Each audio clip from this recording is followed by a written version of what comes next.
Bismillahirrahmanirrahim. Assalamualaikum warahmatullahi wabarakatuh.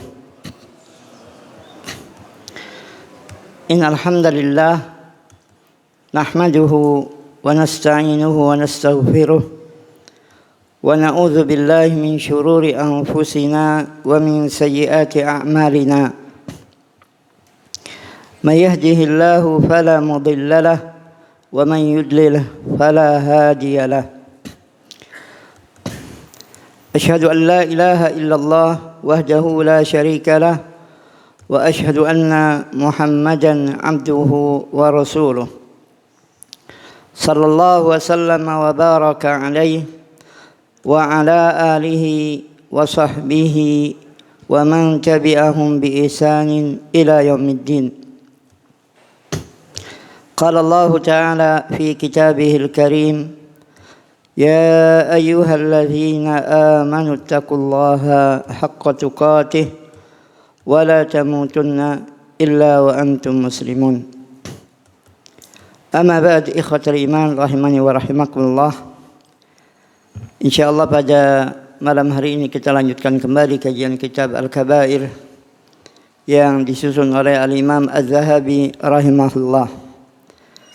Dan kita masih lanjutkan kajian kita tentang beberapa hadis Nabi sallallahu alaihi wasallam yang dicantumkan oleh Al-Imam Az-Zahabi rahimahullah di akhir kitab beliau Al-Kabair, yang beliau kasih judul hal-hal yang kemungkinan termasuk kabair ataupun dosa besar. Karena sebelumnya beliau telah menyebutkan 70 6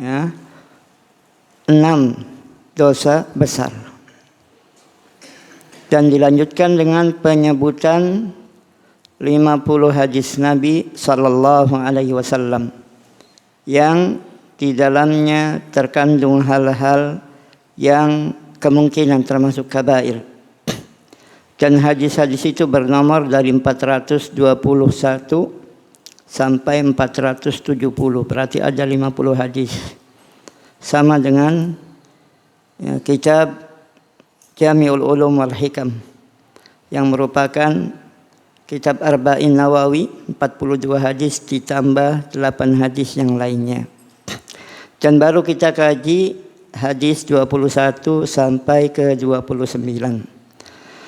Dan insyaAllah malam hari ini akan kita kaji bersama hadis ke 430 dan selanjutnya. Hadis ke 430 adalah hadis Nabi SAW yang diriwayatkan oleh Ibnu Hibban dan juga yang lainnya. Dan dikatakan sanadnya qawi ataupun kuat. Yaitu sabda Rasulullah SAW, al-makru wal khadi'atu finnar. Al-makru wal khadi'atu finnar. Makar dan khadi'ah, tipu muslihat, finnar, di neraka. Maksudnya adalah pelakunya, sahibu al-makr wal khida', pelaku makar dan juga khida' ataupun tipu muslihat. Adapun makar itu sendiri sudah menjadi bagian dari bahasa Indonesia yang memang serapan dari bahasa Arab. Makar, wa makaru, wa makarallah. Mereka orang-orang Yahudi membuat makar, wa makarallah, dan Allah pun membalas makar mereka. Dalam hadis yang mulia ini Rasulullah SAW menyebutkan bahwa pelaku makar dan pelaku tipu muslihat finnar, di neraka. Dan cukuplah ancaman itu sebagai indikasi bahwa hal ini termasuk kabirah, dosa besar. Namun mungkin ada yang bertanya, mengapa Imam Az-Zahabi rahimahullah misalnya tidak memasukkan makar dan khadi'ah ini khususnya di dalam penomoran dosa besar itu sendiri. Maka di antara sebabnya wallahu alam karena ya makar itu walaupun di dalam bahasa Indonesia khususnya konotasinya adalah negatif. Boleh dikatakan maknanya hanya sekedar rencana jahat dan tidak ditujukan untuk rencana yang baik. Beda dengan bahasa Arab. Ya. Sebab ya, Allah Subhanahu wa ta'ala sifati juga dirinya dengan sifat makar tadi. Akan tetapi ya, bukan sebagai permulaan atau sifat yang pertama kali Allah timbulkan kepada makhluknya. Sifat makar tadi dan sejenisnya termasuk khida atau khadi'ah, tipu muslihat, dan juga kaid. Ya, hampir sama maknanya. Itu Allah Subhanahu wa ta'ala sifati dirinya sebagai balasan dari apa-apa yang dilakukan oleh orang-orang kafir terhadap Allah Subhanahu wa ta'ala. Sehingga sifat-sifat tadi juga dari akar katanya tidak boleh kita jadikan di antara nama-nama Allah Subhanahu wa ta'ala. Ya. Karena kita tidak menamai Allah Subhanahu wa ta'ala dengan sifat-sifat yang Allah sifati dengannya. Justru sebaliknya. Sifat-sifat Allah Subhanahu wa ta'ala bisa kita ambil dari nama-nama al-asma'ul husna, nama-nama yang terindah yang Allah miliki. Sifat ar-rahmah, kasih sayang, itu diambil dari dua nama Allah yang mulia minimal, ar-rahim dan ar-rahman.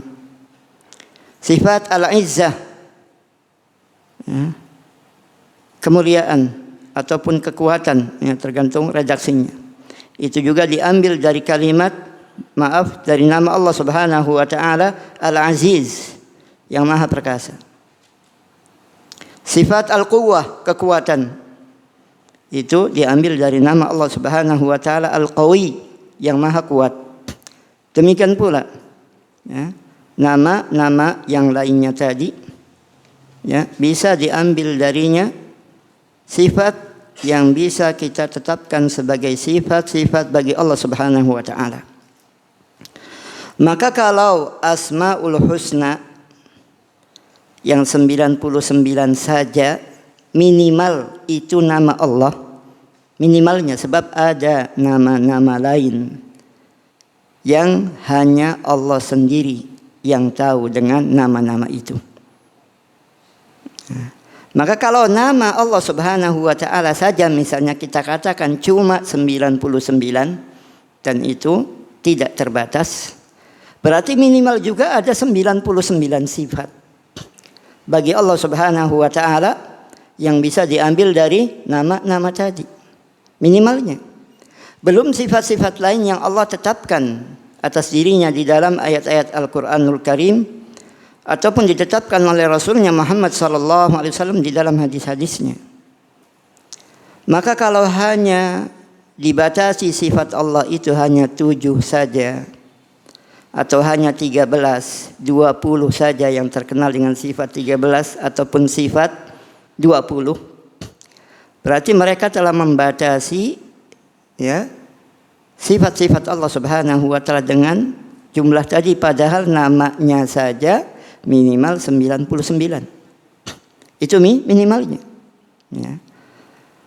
Dan di antara yang Allah Subhanahu wa ta'ala sifati dirinya dengan sifat-sifat yang tadi disebutkan sebagai balasan ya, bagi ya, orang-orang yang melakukan hal seperti itu ya, kepada Allah Subhanahu wa ta'ala ataupun kepada kaum mukminin. Seperti tadi telah diisyaratkan dalam surat Ali Imran ayat 54. Wa makaru wa makarallah. Wa makaru, dan mereka membuat makar, orang Yahudi dengan dengan apa? Dengan keinginan mereka untuk apa? Untuk membunuh dan menyalib Al-Masih Isa alaihi salam. Wa makarallah, dan Allah pun membalas makar mereka. Jadi disebutkan lebih dulu makar Yahudi, baru Allah balas makar mereka. Sehingga Al-Makir, sang pembuat makar, itu bukanlah nama Allah Subhanahu wa taala. Itu bukanlah nama Allah Subhanahu wa taala. Sebab apa? Sebab bukan Al-Husna, bukan nama yang paling indah. Nama Al-Makir mengandung konotasi makna negatif. Pembuat makar, rencana jahat. Allah Subhanahu wa taala sebutkan sesudah itu sifati dirinya dengan wallahu khairul makirin. Dan Allah sebaik-baik pembuat makar. Makar-makar mereka apapun bentuknya akan dibalas oleh Allah Subhanahu wa taala. Kemudian yang hampir sama dengan makar juga yang tadi dirangkaikan oleh Rasulullah sallallahu alaihi wasallam, keduanya adalah di neraka, al-makr wal khadi'ah. Maksudnya adalah pelakunya. Demikian pula orang-orang yang melakukan khida', tipu muslihat. Dan ini adalah salah satu di antara bentuk kadzib, bentuk kedustaan yang memang kaum munafikin menghiasi diri mereka dengan sifat itu. Dan Allah berfirman di dalam surat An-Nisa ayat 142, innal munafiqina yukhadi'una Allah. Sesungguhnya orang-orang munafik mereka membuat tipu muslihat terhadap Allah Subhanahu wa taala. Dengan pura-pura beriman. Idza ja'akal munafiqun qalu nashhadu innaka la rasulullah wallahu ya'lamu innaka la rasuluh wallahu yashhadu innal munafiqina lakadzibun. Dengan pura-pura salat, wa idza qamu ila salati qamu kusala. Pura-pura sedekah ataupun zakat, bahkan mereka juga ikut serta dalam jihad walaupun akhirnya mereka desersi ataupun mundur, kabur. Mereka membuat tipu muslihat terhadap Allah Subhanahu wa taala. Disangka dengan apa yang mereka lakukan, Allah tidak tahu. Disangkanya Allah akan memberikan balasan ataupun pahala kepada mereka dengan amal-amal yang mereka tampakkan sebagaimana yang akan Allah Subhanahu wa taala berikan balasannya kepada kaum mukminin. Maka tatkala orang-orang munafik tadi membuat muslihat terhadap Allah Subhanahu wa taala, wa huwa khadi'uhum, dan Allah lah yang mengecoh, yang membuat tipu muslihat kepada mereka.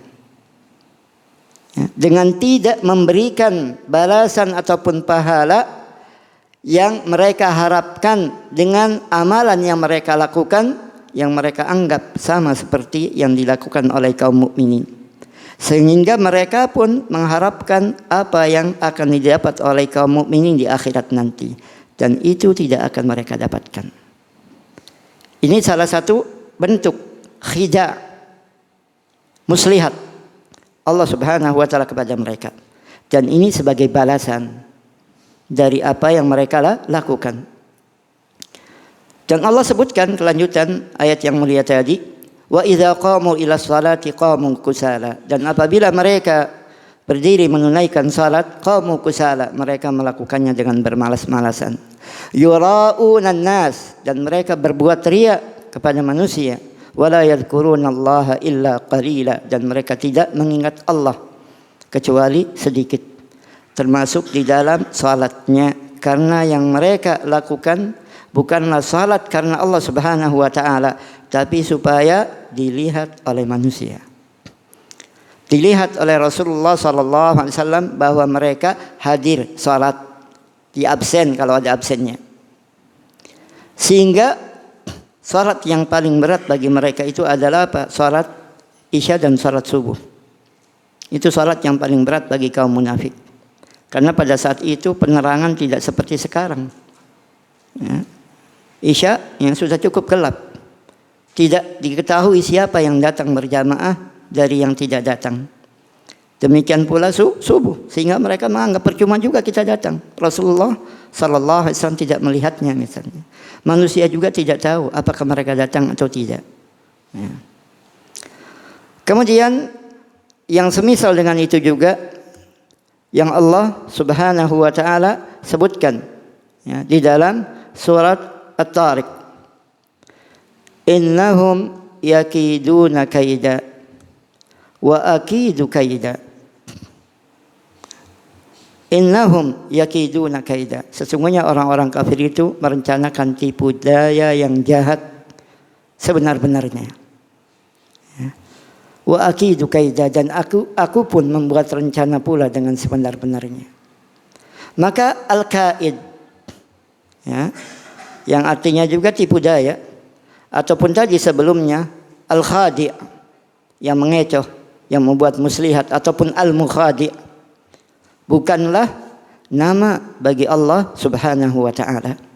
Sehingga kita tidak boleh berdoa dengan menggunakan ataupun menyeru, ya, menyeru nama tadi. Ya khadi' misalnya sang pembuat, ya, muslihat, atau ya makir sang pembuat, maka tidak. Kalaupun terpaksa karena konteks doanya sebagai doa balasan terhadap makar-makar kaum kafir, mungkin kita akhiri ya khairal makirin, wahai sebaik-baik pembuat makar, ya. Sebagaimana yang Allah sifati dirinya di dalam surat Ali Imran tadi. Sebab ya, para ulama tidak menyebutkan khairul makirin termasuk di antara ya, nama-nama Allah Subhanahu wa taala, apalagi al-asma al-husna, ya, nama-nama yang paling indah, ya. Ikhwatal iman rahimani wa rahimakumullah. Al-makr wal khadi'ah, ya, makar, ya, dan tipu muslihat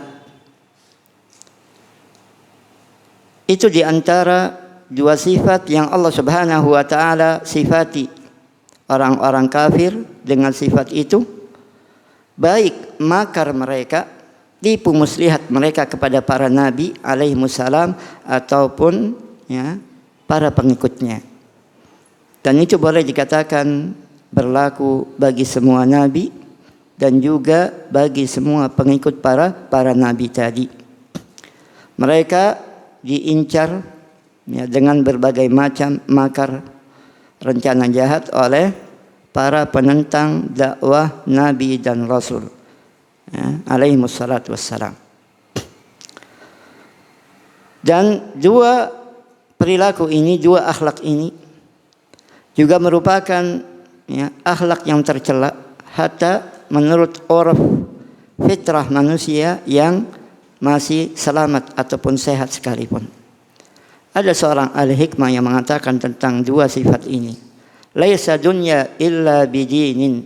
Bukanlah agama itu bukanlah dunia itu melainkan dengan agama. Siapa yang memiliki agama, maka dunia akan mengikutinya. Wa laisa dinu illa makarimul akhlaqi. Dan bukanlah agama itu melainkan makarimul akhlaq. Ya. Akhlak-akhlak yang mulia. Akhlak-akhlak yang terpuji. Dan dengan itulah Rasulullah sallallahu alaihi wasallam menyatakan bahwa dirinya diutus. Innama bu'istu liutammima makarimal akhlaq, atau kama qala sallallahu alaihi wasallam. Sesungguhnya aku hanyalah diutus untuk liutammima, untuk menyempurnakan makarimal akhlaq, akhlak-akhlak yang terpuji. Jadi akhlak-akhlak yang terpuji pada saat itu ada.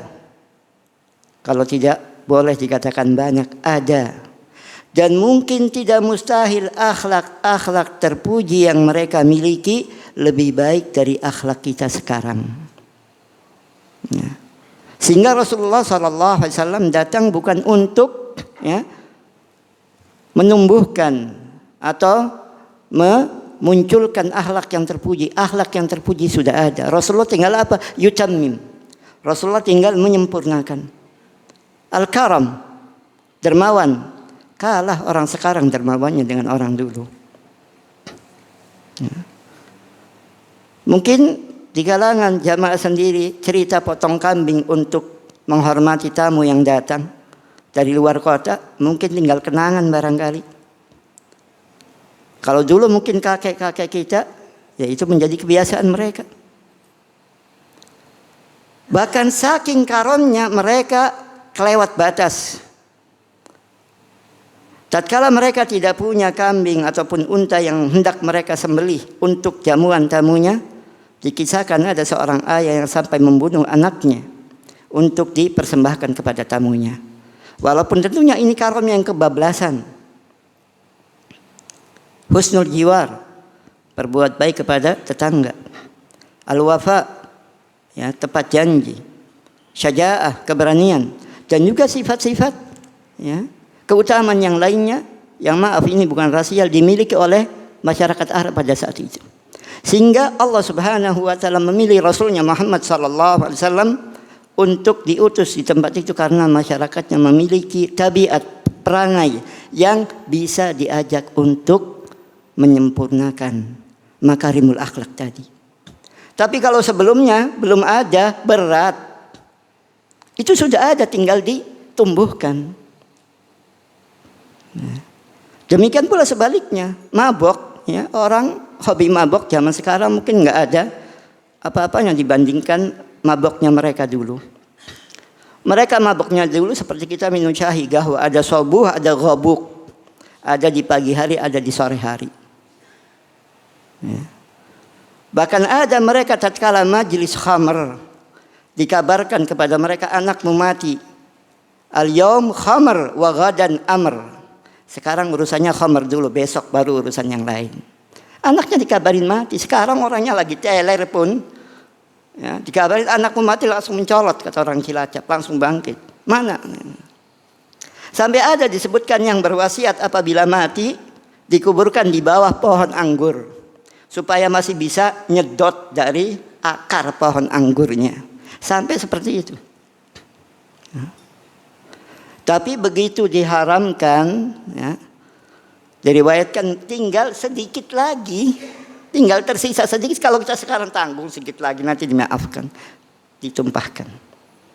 Karena apa? Memang ada tabiat dasar akhlak baik yang mereka miliki yang perlu kembang biakan, ditumbuhkan. Ya. Walaysa dinu illa makarimul akhlaqi. Innamal makru wal khadi'atu finnar. Sesungguhnya makar dan juga tipu muslihat finnar itu di neraka, maksudnya pelakunya. Huma min khisali ahli nifaqi, keduanya termasuk di antara perangai dan juga ahli, ya, perangai dan juga akhlak kaum munafik wal iyadzu billah. Sehingga ada, ya, seorang yang terkenal, ya, dengan kecerdasannya,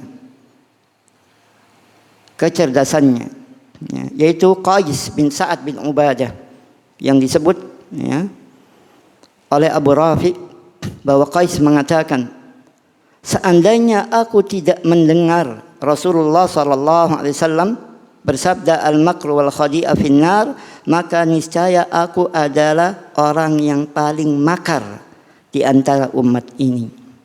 Ya, di antara umat ini.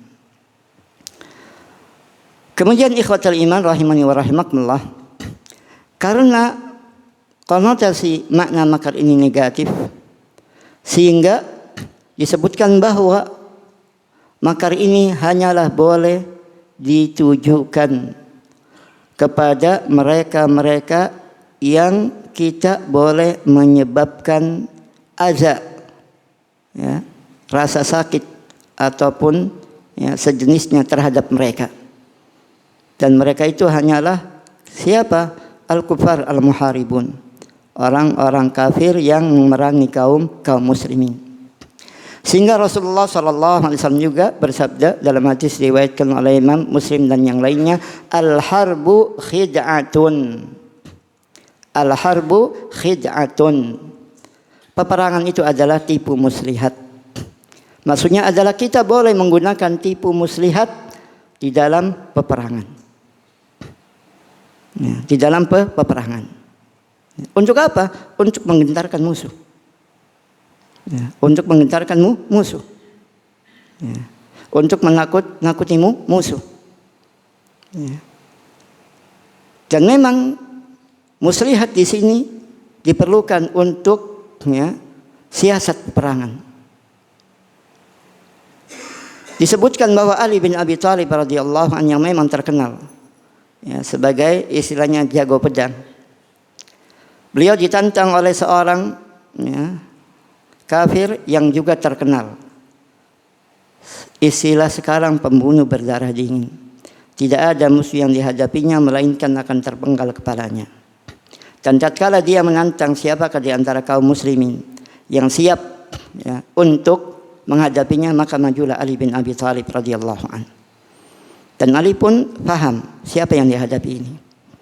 Maka dengan kecerdikannya beliau mengatakan, karena memang pada saat itu al-mubarazah, perang tanding, memang satu lawan satu.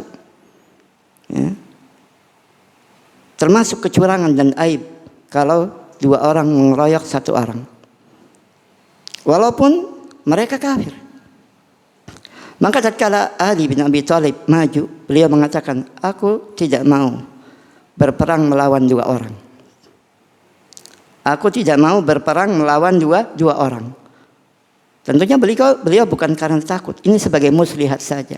Maka dengan ucapan itu, si kafir tadi, saya lupa namanya sekarang, dia mengira ada temannya mungkin yang ingin membantunya ataupun seperti itu. Sehingga dia nengok ke belakang. Begitu nengok, pedangnya Ali bin Abi Thalib sudah sampai di lehernya. Wassalam.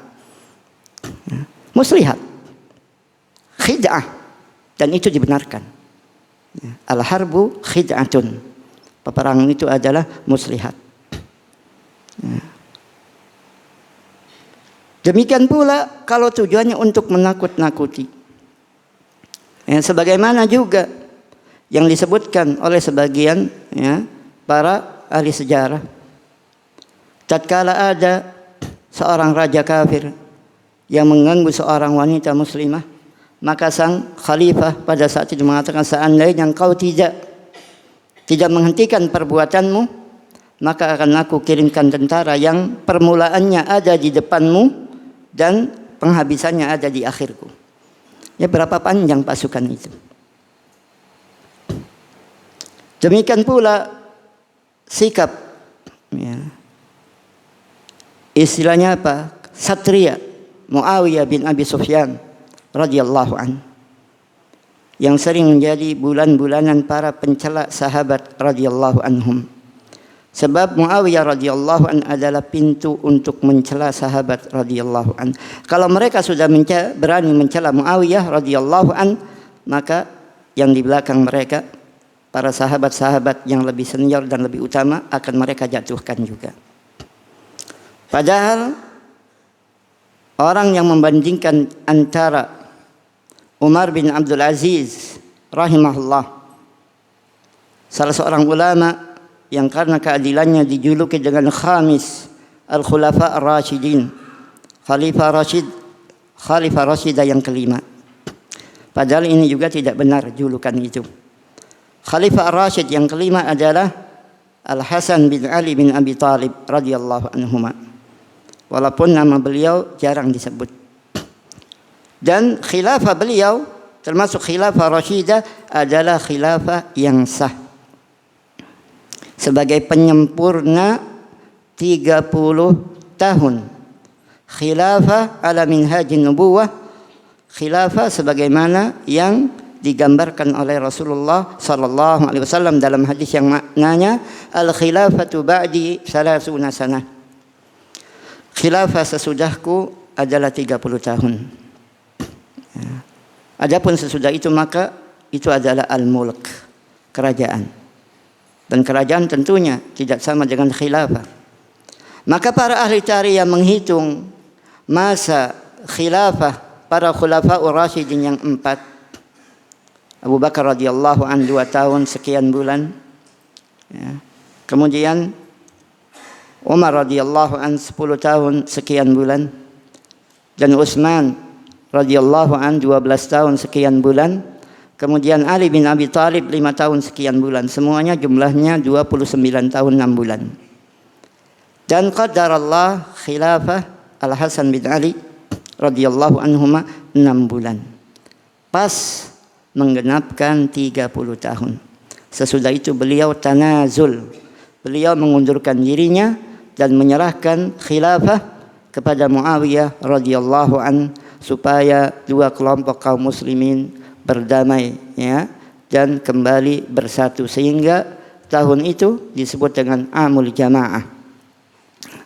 Taib ikhwatal iman rahimani wa rahmakumullah, kisah yang heroik yang nukil dari beliau tatkala terjadi perbedaan ijtihad antara beliau dengan Al-Khalifah Rashid Ali bin Abi Thalib radhiyallahu an. Perbedaan ijtihad.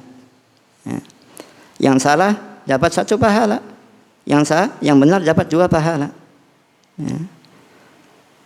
Tatkala terjadi perbedaan ijtihad yang menyebabkan terjadinya peperangan antara 2 pasukan Ali bin Abi Thalib dan pasukan Muawiyah radhiyallahu an.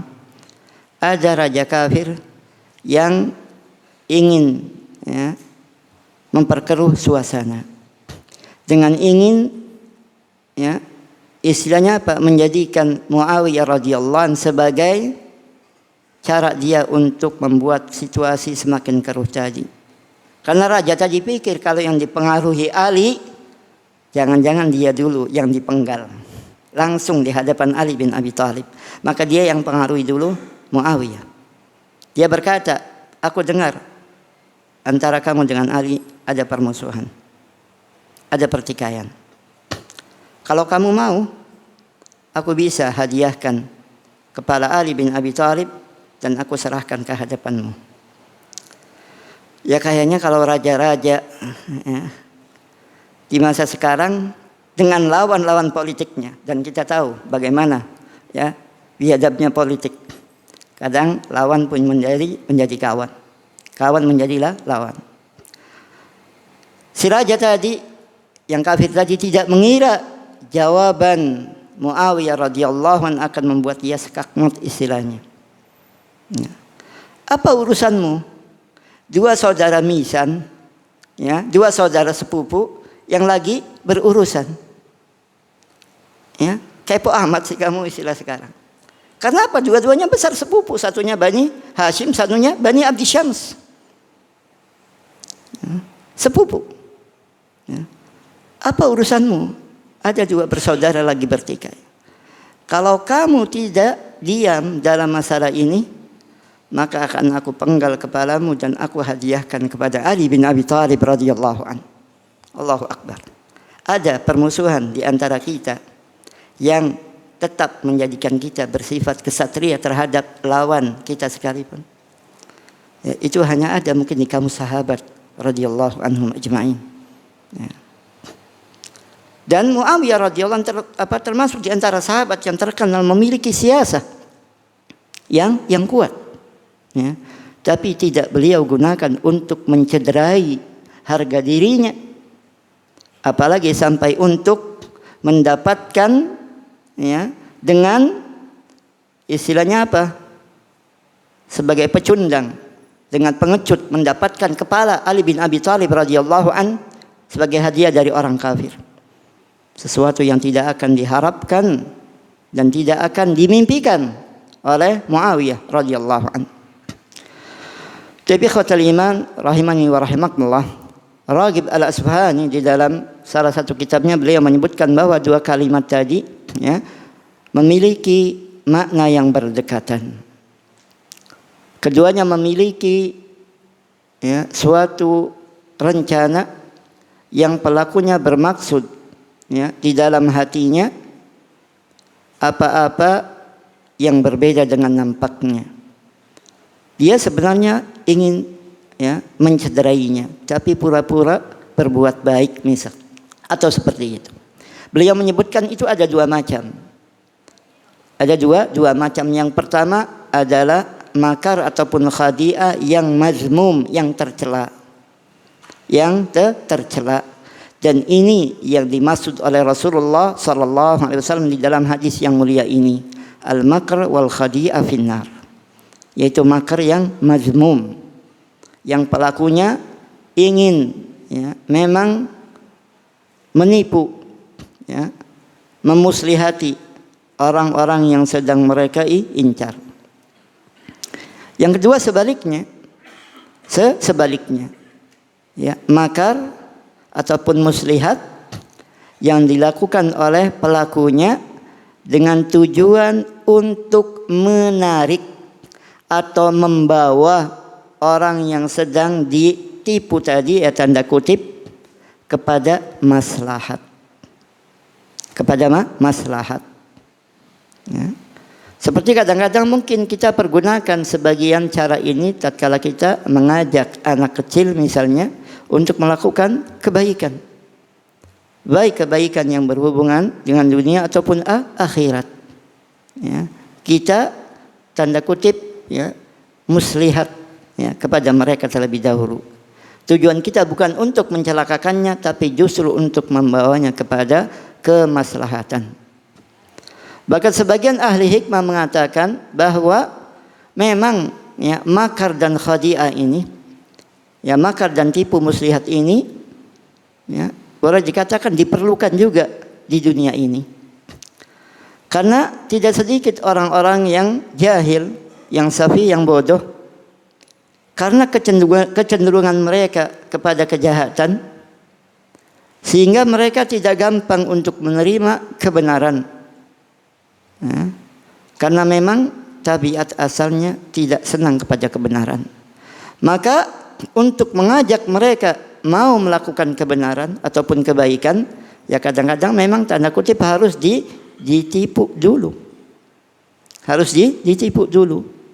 Mungkin kayak sebagian anak kecil, maaf, tatkala dia harus disapi dari penyusuannya, baik karena sudah melampaui usianya, sudah 2 tahun, ataupun sebab yang lainnya, ibunya sudah hamil lagi, sehingga boleh dikatakan cukup membahayakan kalau tetap menyusui anaknya.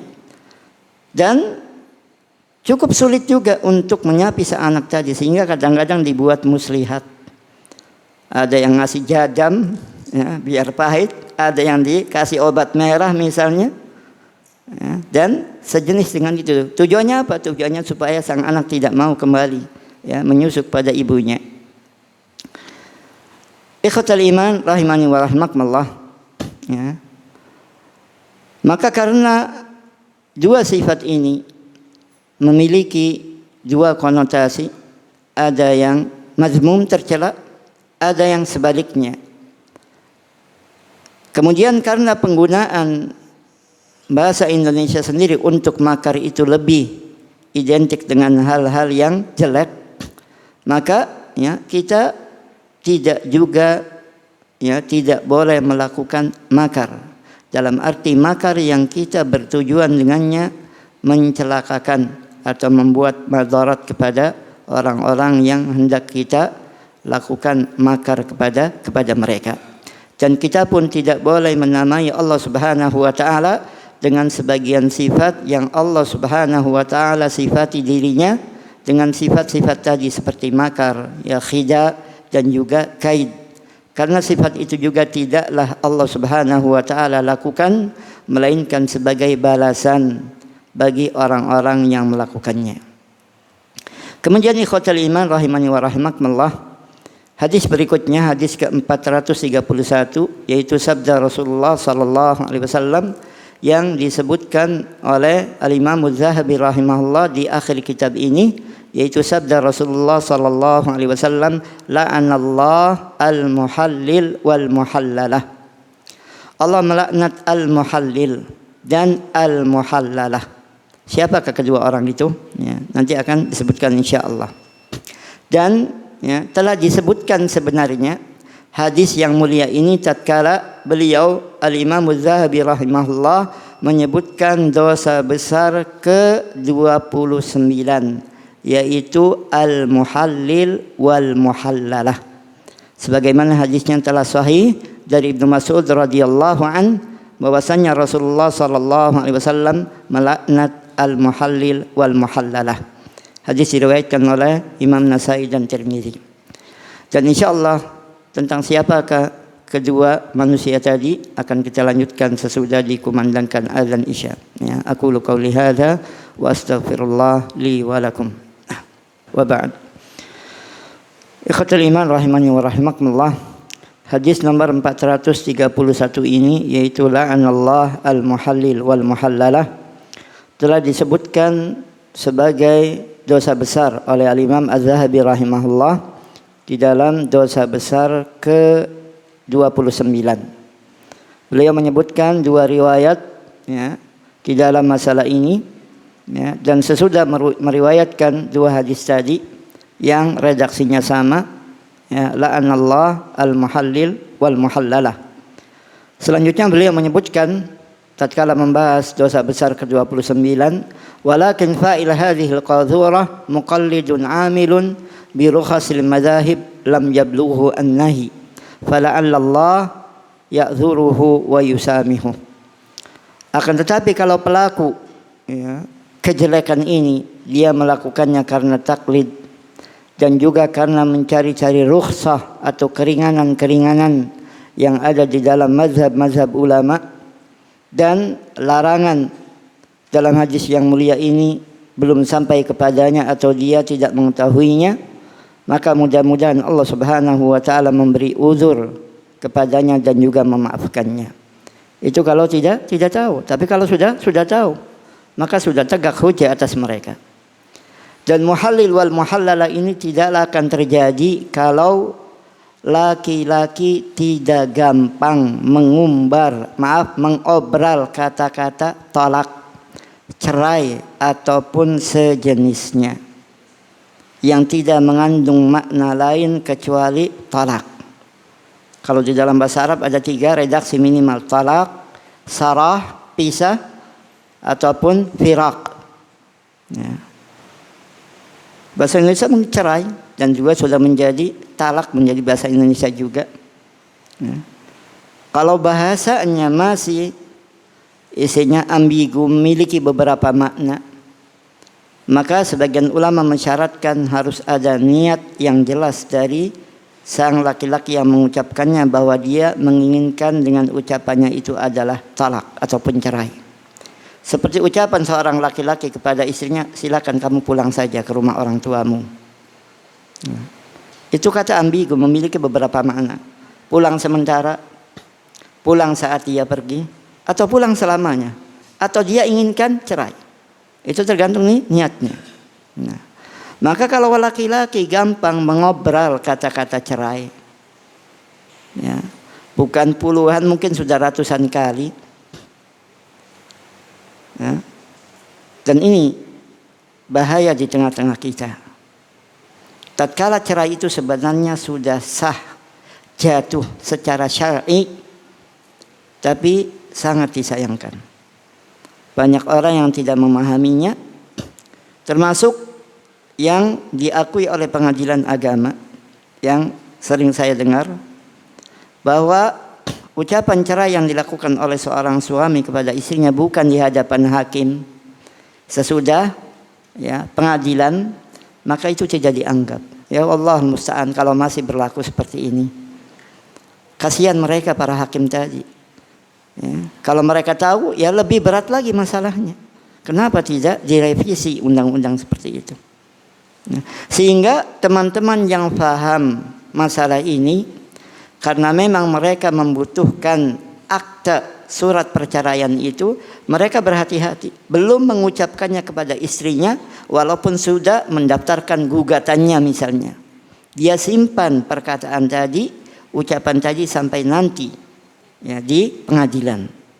Tatkala memang sudah disuruh oleh hakim, sudah dimediasi tidak ya berbuah, akhirnya disuruhlah si laki-laki tadi untuk mengucapkan kata-kata cerai. Tapi sebelum itu kalau dia sudah mengobral, sudah puluhan, ratusan kali dia ucapkan, maka haramlah istrinya bagi dia. Jangankan kasalnya ratusan, sudah 3 kali dia cerai juga haram baginya. Dia tidak boleh menikahi istrinya lagi, ya, menikahi istrinya yang sudah diceraikannya 3 kali tadi, sampai si wanita tadi nikah dengan laki-laki lain dengan pernikahan yang sebenarnya, bukan pernikahan sinetron, pura-pura nikah. Pernikahan yang sebenarnya, kemudian juga terjadi tolaknya sebenarnya, bukan sengaja membuat masalah agar terjadi perceraian. Apalagi ini kalau sudah disetel oleh mantan suami tadi, ya. Dan itulah, ya, al-muhallalah, orang yang dihalalkan untuknya. Dan tentunya, ya, jangankan untuk itu, makan siang aja istilahnya nggak ada yang gratisan, harus bayar gitu kan. Al-muhallil, ya, orang yang menghalalkan tadi, ya, mungkin dia sudah deal-dealan dengan al-muhallalah, dengan biaya yang harus dia keluarkan. Ya.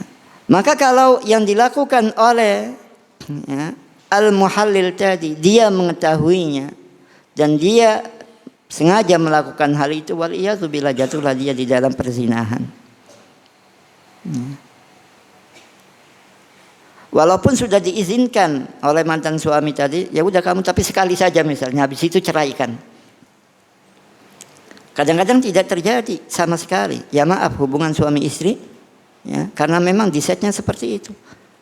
Kalaupun sampai terjadi, walaupun hanya dibatasi cuma sekali misalnya oleh pemesannya al-muhallalah, ya itulah al-muhallil tadi yang diibaratkan dengan at-taisul musta'ar, ya, maaf bahasanya domba pacekan yang disewa untuk, ya, menghalalkan, ya, wanita lain untuk kembali kepada, ya, suaminya yang pertama, al-muhallil wal muhallalah. Maka dari itu kita sebagai laki-laki khususnya jangan gampang mengobrol kata-kata cerai ini. Seribut apapun tahan. Jangan kayak wanita yang gampang mengeluarkan kata-kata ini. Sehingga Allah Subhanahu wa taala berikan, ya, masalah ini fi yadir rijal, di tangan laki-laki. Kalau di tangan wanita, wah sudah. Ya, walaupun mereka memiliki hak khulu, ya, hak untuk, ya, menuntut cerai dengan mengembalikan mahar misalnya. Ya. Maka al-muhallil tadi adalah laki-laki yang menyuruh, ya, laki-laki lain untuk menikahi mantan istrinya yang telah diceraikan 3 kali, ya, atau lebih. Ya. Kemudian disuruh menceraikannya sesudah itu supaya, ya, mantan suaminya tadi bisa apa? Bisa kembali, ya, kepada istrinya. Padahal, ya, kalaupun tanpa rencana seperti itu, kalau perceraian tadi, maaf, terjadi sebelum dukhul, maka Rasulullah melarangnya. Tatkala ada seorang sahabiyah yang sudah dicerai 3 kali oleh istrinya, oleh suaminya, maaf, kemudian dia nikah lagi dengan laki-laki lain dan ternyata tidak sebagaimana yang semanis dia bayangkan. Dan dia pun mengadukan masalahnya kepada Rasulullah SAW dan Rasulullah faham. Kamu mau kembali kepada si dia, maksudnya istrinya yang pertama, ya. Rasulullah melarangnya hatta yadzuqa usailataki wa tadzuqi usailatahu. Tidak boleh sehingga dia merasakan, ya, madumu dan kamu juga merasakan madunya. Sebagai isyarat bahwa tidak boleh hal itu dilakukan kecuali kalau sudah terjadi, maaf, jima. Ya. Kalau memang, ya, ingin kembali dan ini bukan rencana awal, tidak ada rencana untuk itu. Ya. Tapi kalau ada rencana untuk itu dan dilakukan oleh, ya, laki-laki, itulah al-muhallil. Dan yang menyuruhnya tadi al-muhallalah, yang dihalalkan untuknya. Dan itulah yang, ya, dilaknat, ya, oleh Rasulullah sallallahu alaihi wasallam. Maka supaya tidak terjadi masalah ini yang memang, ya, intinya adalah dari perceraian. Kita harus hati-hati terhadap masalah perceraian ini. Bahkan syariat Islam pun walaupun membolehkan, tapi mempersempit jalannya, menyulitkan jalannya. Tidak boleh wanita yang dicerai tadi pada saat dia haid, karena kalau dia haid bingung nanti menghitung iddahnya. Kalau saat hamil boleh, walaupun mungkin secara uruf yang menceraikan istrinya pada saat hamil juga akan dikecam oleh masyarakat, oleh warga sekitar, misalnya oleh kerabat-kerabat istri. Tidak boleh dicerai pada saat istrinya haid, dan juga tidak boleh dicerai pada saat suci tapi dia sudah menggaulinya. Sekarang kalau timbul konflik misalnya, ribut besar dengan istrinya, apalagi di awal haid, dia mau menceraikan percuma. Tidak boleh menceraikan, nanti nunggu dia haid, nunggu suci. Kalau haidnya sehari 2 hari mungkin, tapi kalau haidnya lama, sudah suci, soalnya mikir, kalau cerai saya nggak dapat apa-apa, ini rugi, ya udah nggak usah mencerai, nggak jadi lagi, ribut lagi habis itu, nanti nunggu ini misalnya, ini sudah dicampuri, nanti nunggu haid suci lagi, bisa-bisa nggak jadi, mempersempit terjadinya perceraian. Dan ini kadang-kadang yang tidak dipahami oleh kita sebagai laki-laki. Kapan saja mengucapkan cerai misalnya. Maka karena Islam mempersempit jalannya perceraian ini supaya tidak terjadi juga kasus tadi, kasus muhallil wal muhallalah. Dan kita berlindung kepada Allah Subhanahu wa taala dari apa-apa yang menyebabkan laknat, baik dari Rasulullah sallallahu alaihi wasallam, apalagi dari Allah Subhanahu wa taala. Aku qouli hadza wa astaghfirullah li wa lakum.